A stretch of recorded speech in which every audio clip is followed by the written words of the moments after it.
S আলওয়ালিয়া Asansol Lok Sabha কেন্দ্রের BJP প্রার্থী, যিনি ৭২ বছর বয়সে এসেও দেখাচ্ছেন বুড়ো হাড়ের ভেলকি। এই বয়সে এসেও তীব্র রোদ গরমকে চ্যালেঞ্জ জানিয়ে প্রচার চালিয়ে যাচ্ছেন তিনি। এদিন বুধবার তিনি কুলটি এলাকায় হুডখোলা গাড়িতে চেপে প্রচার করেছেন।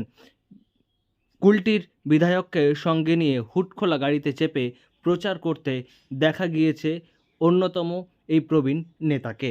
चुनाव है तो प्रचार भी तो गर्मी में ही होगा ना।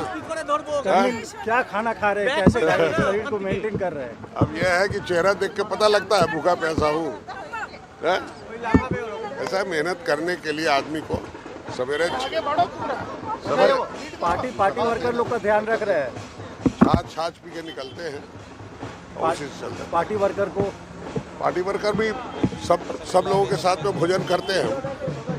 सबके साथ बैठ के भोजन करेंगे। ठीक है, दोपहर को भोजन जो होगा सबके साथ बैठ के नीचे बैठ के भोजन करूँगा। ठीक है। উল্লেখ্য, এস আলওয়ালিয়ার রাজনৈতিক জীবন বেশ বর্ণময় এবং বেশ দীর্ঘ। ৭২ বছরের মধ্যে তিনি প্রায় ৩২টা বছর কাটিয়ে দিয়েছেন সংসদ ভবনে। ১৯৮৬ সালে তিনি প্রথম রাজ্যসভার সাংসদ হিসেবে নির্বাচিত হন।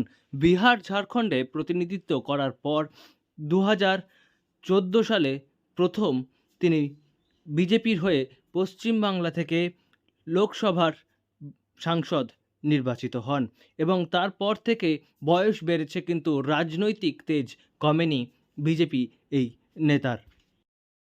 উল্লেখ্য, রাজনৈতিক জীবনের প্রথমে এস আলওয়ালিয়া হাত ধরেছিলেন কংগ্রেসের, সদস্য থেকেছেন নরসিমা রাওয়ের মন্ত্রিসভারও।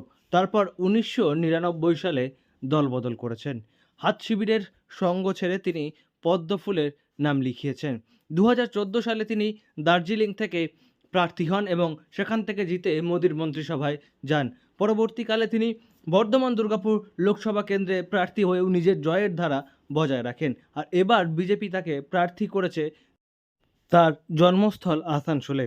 আর আসানসোলের ভূমিপুত্র হিসেবেই এস আলওয়ালিয়া লাগাতার প্রচার চালিয়ে যাচ্ছেন। এই তীব্র রোদ গরমকে চ্যালেঞ্জ জানিয়ে তিনি প্রচার চালাচ্ছেন এবং প্রত্যেকদিন তিনি ছাঁস খেয়ে প্রচারে বেরোচ্ছেন, এমনটাই তিনি জানিয়েছেন। একই সঙ্গে যারা দলীয় কর্মী সমর্থক রয়েছেন, যারা তার সঙ্গে প্রচার করছেন, তাদের স্বাস্থ্যের দিকে, তাদের খাদ্যাভ্যাসের দিকেও তিনি নজর দিচ্ছেন, তাদের সঙ্গে খাচ্ছেন বলেও জানিয়েছেন তিনি। আসানসোল থেকে নয়ন ঘোষের রিপোর্ট, লোকাল 18 বাংলা।